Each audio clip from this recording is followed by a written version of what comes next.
suruh tutup muka bapak rumah. Ya, bapak tapi tukang.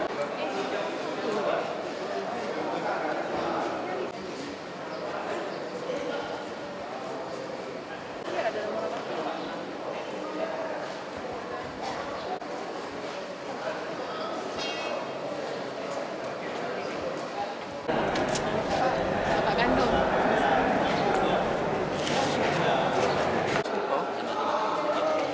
Dua-dua.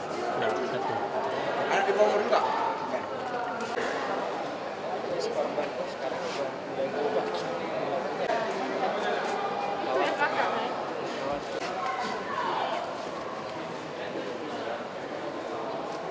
Ngomong deh.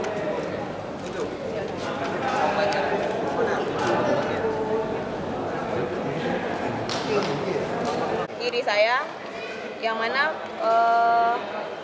TSK dengan inisial SS melakukan perbuatan cabul terhadap anak di bawah umur yang berumur 7 tahun dengan melakukan dengan cara mencolok tangan ke dalam kemaluan korban dengan memasukkan pensil ke dalam kemaluan korban serta dengan menggunakan lidi untuk motivasi korban untuk motivasi tersangka melakukan hal tersebut karena tersangka untuk melampiaskan nafsunya dan tersangka dijerat dengan pasal 82 ayat 1 junto pasal 76E Undang-Undang Perlindungan Anak dengan ancaman pidana minimal 5 tahun penjara dan maksimal 15 tahun penjara serta denda maksimal 5 miliar rupiah.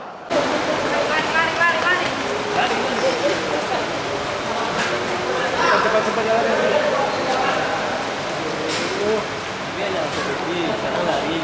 Selamat berjuang ya. Jadi